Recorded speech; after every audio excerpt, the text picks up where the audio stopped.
Bakunzi bahora CANAAN TV, numunezero kandi gusubira guhura namwe ngo tuganire ijambo ry'Imana. Ariko imbere ko dutangura kuganira reka dusenge. Ni ukwiye gushimwa no kunenahazwa mwami wanje, we wadukunze ukatwigura. Ni ukwiye gushimwa ko wahawe izina risumba yandi, ngo amava afukame n'indimi zose zaturekura umwami. Turagushima mukunzi mwiza, turakunenahaza kuko wadukunze urukundo ruhebuje, uhe ubugingo bwawe ku bwacu kugira ngo natwe tubuhabwe. Uri gitangaza kandi ugira neza imisi yose. Ushimwe kandi wubahwe mu izina rya Kristo Yesu, senze nizeye kuvyumvise.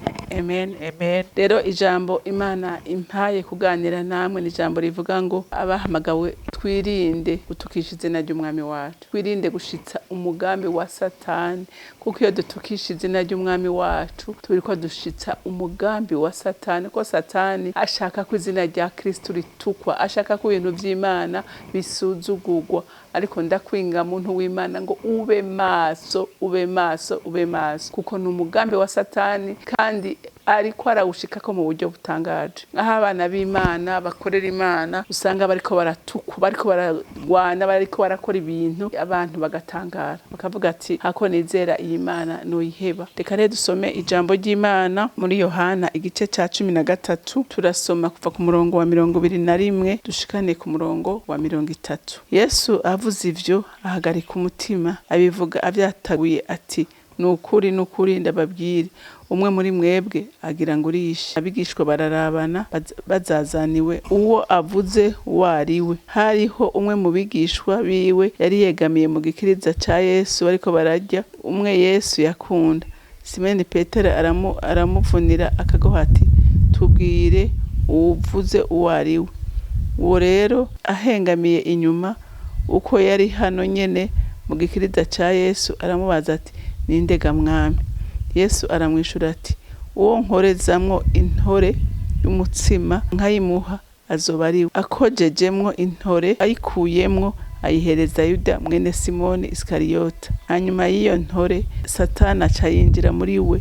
Nuko Yesu aramubarira ati ico ukora gikore n'ingoga. Ariko muri abo bicaranye nta numwe yamenye ico abimubwiriye. Ariko kuko Yuda ari we yari afise umufuko, bamwe bibagije ngo Yesu yamubwiye ngo agure ibizobakwira ku munsi mukuru canke ngo agire ico aha aboro. Nawe amaze kwakira intore acasohoka ako kanya, kandi hari mwijoro. Imana idufashe. Murazi yuko Yesu yari afise abigishwa 12. Abo bigishwa 12 ngo bicaye bariko barafungura, Yesu ngo araterura aravuga ijambo rikomeye, aravuga ati umwe muri mwebwe ahava ngurisha. Abigishwa ngo aratangara.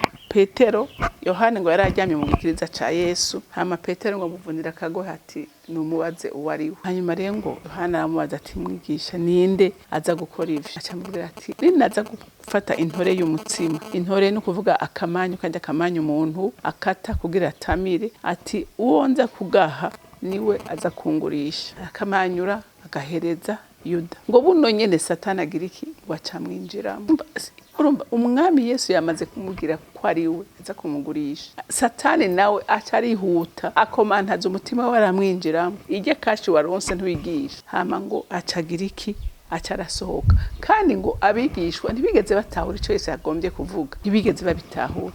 Bantu b'Imana, uyu munsi abana b'Imana benshi baradandaza umwami wabo. Iri kurakora ibintu bituma ubwami bw'Imana butukwa, uburi kuramudandaza, uburi kuramutukisha. Kuko Yesu amaze kurangiza igikorwa ciwe agira asubire mu ijuru, ikintu yabwiye abigishwa be yabwiye atumva ati ngira ndabatume. Haleluya. Ati ngira ndabatume mugende mukwire amahanga yose, mugende muhindura abantu kuba bigishwa banje. Rero uyu munsi ukaba utari gukora ico gikorwa, uri kuragurisha umwami wawe, uri kuratukisha umwami wawe. Haleluya. Uri kuramutukisha. Ugasanga abantu gukorera hamwe bariko barajyana, bariko baracanamwe, bariko bakora ibintu bituma n'abantu batera umugongo ivy'Imana, kubera inyifato y'abitwa ngo nabakozi b'Imana. Haleluya. Uri kuramugurisha. Ko Yesu igikorwa yakoze cyo gucungura abantu ni igikorwa cyari kigoye gose. Rero uyu munsi wewe uri kurazibira binjira, uri kubabaza umutima wiwe, uri kubabaza umutima w'umwami wacu. Kandi igikorwa warugirizwa gukora ari cyo kwagura ubwami bwiwe, ari cyo kuzana intama zazimi kubereka inzira bakwiye gucamo. Ariko uyu munsi akaba ari we uri kurazibira ngo intama ntijinjire muri ubwo bwami. Urumva uri kurahombya ubwami bw'Imana, uri kurahombya ubwami bw'Imana. Kandi abantu benshi babikora kubw'inyungu runaka. Ejo bundi naravye abakozi b'Imana ariko baragwanira mu ishengero, numva nkibaza nti none Kristo uyu mwanya ariko arabitegereza ababona gute? Mbega ico ubona uriko wungurira ubwami bw'Imana ubona ari giki kugwana na mugenzi wawe mu ishengero? Ucanamwo n'uwo mukorana umurimo w'Imana ubona biriko byungurika ubwami bw'Imana. Kandi Kristo yavuze ngo mugende mwagure, aho kwagura muri ko murasambura. Wowe utari kugurisha wa mwami yagutuma, yakwizeye akagutuma ugende wagura ubwami bw'Imana, none uri kurugara.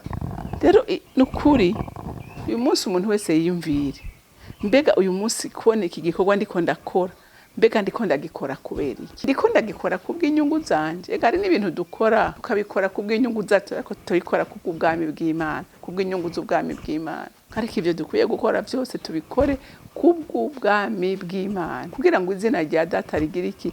Rishimagizwe. Haleluya. Ubwami bw'Imana bwagukama, izina ry'Imana yacu rihabwa icubahiro. Ngo Yesu arababwira ati haruza kungurisha. Kandi ikiza nuko ukuri kose umuntu abakuzi, ukuri kose umuntu abakuzi, ukuri kurakora ibibura bimenya, urabimenya. Naho Satani agukomantaza umutima, ibyo byose niba hariho mpwemu w'Imana kidodora mu mutima wawe, ibyo byose uramenya ati ibintu ndiko ndakora sivyo. Urumva ko Satani rero igihe cyose turiko turakora ibikorwa bibi, turiko turanezereza Satani. Haleluya. Turiko turamamaza ubwami bwa Satani, tuvuga ngo shigwa hejuru umwami wacu. Umwami iyo ukora ibi uriko wamamaza ubukuru bwa Satani, ugasuzuguza umwami wawe yagupfiriye ku musaraba. Haleluya. Rero ndakwinginga kubw'imbabazi z'Imana, ndaba ico uri kurakora uyu munsi, uraba inzuru urimwo, uraba ibikorwa uri kurakora, jewe birateye ubwoba. Nukuri hariho abantu uraba ibintu bakora nawe ugashira agashiko ku maso, kibaza ngo none ibi ariko abikora kubera iki? Ega kandi ngenda babwire abantu b'Imana, iri kurakora ibikorwa byiza bihimbara Imana, nukuri iraguhemba, iraguhemba. Nta muntu yakoreye Imana zo kwigera maramara. Oya, Imana ntiyo bishobora gukora ibintu nk'ibyo. Ukora neza hembwa neza, ariko ukora nabi wowe uzi ngo uri kurondera ibyiza. None nkaha aye Yuda yarazi yuko aronse impembo, akumva ati ibyo byose amafeza bampaye azongirira ikimazi. Muga hagiye gukanguka asanga yakoze ibara, nta ni yaciye anaterera ngaho o yagenda kuye basubiza muga ntibayakiriye icyaha yamaze kugikora. Rero nagira ndakubwire ngo ingero yicaha abantu b'Imana n'urupfu. Hari ibyo umuntu akora azi ngo ariko arunguka, ariko agasanga ariko ari yica ubwiwe. Ariko ikorera Imana n'umutima, Imana iraguhemba. Haleluya. Imana iguhemba neza. Rero duharanire kwagura ubwami bw'Imana, tureke kugurisha umwami wacu. Imana rero yo mwijuru ibampera umugisha. Ndagushima mwami Imana kandi ndakuninahaza kubw'imbabazi zawe n'ubuntu bugeretse ku bundi. Ndabize neza mwami ko wewe wuzuye impuhwe n'urukundo n'imbabazi n'ubuntu. Ukikubisa imbere wese umugirira neza. Rero wemere mukunzi mwiza uduharire ibyaha n'ibigabitanyo byacu kugira ngo tubashe guhumuka amaso tubone, kugira ngo dukore ibikorwa byiza biguhimbara, izina ryawe rikomeze gushigwa hejuru. Ndagushimiye kandi ndakuninahaje ko byumvise, icubahiro cyose kibicawe mu izina rya Kristo Yesu senze nizeye kuvyumvise. Amen, amen. Mwarahezagiwe, mugire umunsi mwiza.